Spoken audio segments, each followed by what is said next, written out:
Merry meet everybody, and as always, welcome back to My Pagan Life. And we're back at it again. It's time to talk more elemental stuff.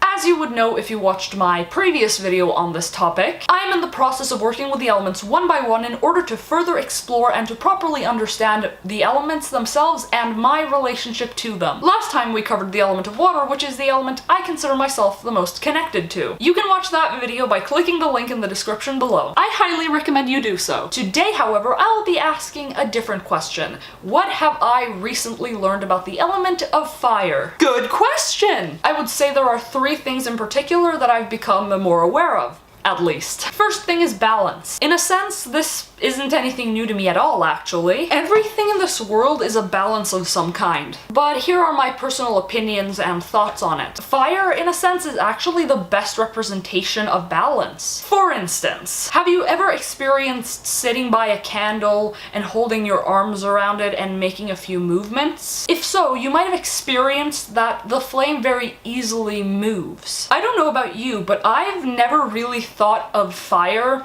as the element of balance in particular. But think about it for a second. Fire can be big, strong, proud, dangerous, and destructive under the right circumstances. But at other times it can be tiny, weak, vulnerable, and can be put out by the tiniest gust of wind alone. Looking at it from this perspective, it can seem as if fire is both one or the other, which creates a good foundation for balance. But there's another thing, which brings me to my second point. Despite this, the border between these two extremes isn't really as fine as we wish for it to be. Fire transforms and accelerates extremely quickly. A tiny, seemingly innocent flame can turn into a force of mass destruction in a matter of seconds. So I tried to put this into perspective, which is where my second point comes into play. Fire has two extremes, both of which appear very unstable. If kept under control, we may be able to achieve balance with fire. Right? But there is a slight problem. Is control really the answer? Well, maybe not.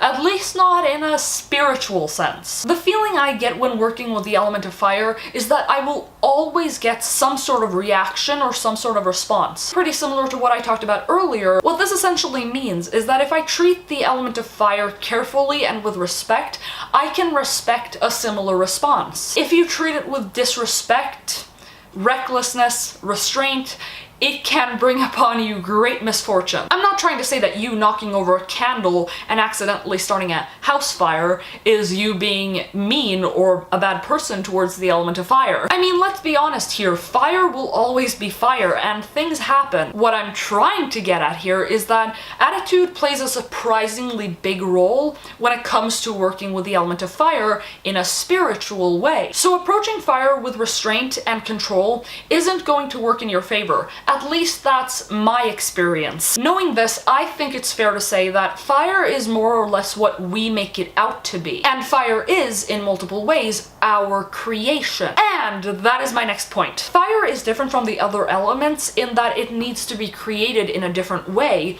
or that it needs to be created at all. Unlike water, earth, and air, especially water and air, which mostly circulate. It doesn't matter what is creating the fire, be it a lightning storm or a person, it's always the same thing. A fire can be ignited as long as you have the right time, the right place, and the right tools. I guess you could say this is part of what makes fire unpredictable, scary, and dangerous. But I believe this also grants us unique opportunities, and I would say that this is something that would actually make building a relationship to the element of fire a little bit more intimate. To summarize those 3 points, we have talked about balance and how this is relevant considering the nature of the element of fire, control or restraint and how this might affect fire and the way you work with it, and creation, or basically understanding that fire needs to be created with something by something. And I'm sort of thinking humans can be incredibly strong, but we can also be incredibly weak, and the two extremes really aren't that far apart. Our passion, drive,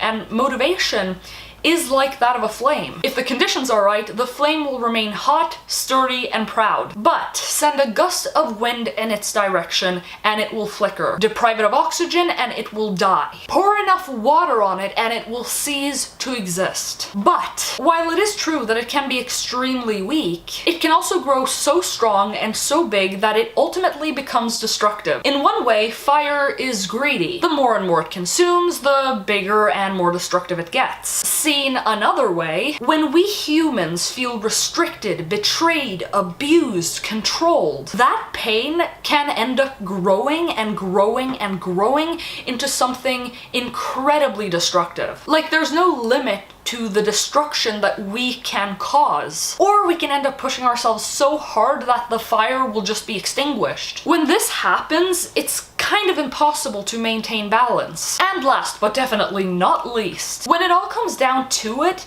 that flame, be it strong or weak, little or big, or even destructive or comforting, that flame can't be created from nothing. Its creation starts with us, and so we need to find a way to ignite that spark. The ability to live in harmony with that flame is what truly makes us strong. But that's my truth, guys. I hope it was at least understandable. In short, I guess you can say that in one way, fire actually does have a lot in common with us. In my working with water video, I remember I mentioned something about how the elements don't have to relate to every single aspect of us. I still stand by that 100%. But this right here might actually be a really good example of how the elements can actually relate to us on so many levels. Anyway, I hope you guys liked this video and found it inspiring. If so, please make sure to leave a comment down below as well as a like. Tell me, how does the element of fire apply to your practice and life? Subscribe to this channel for new videos every single Monday on Wicca, paganism, and witchcraft.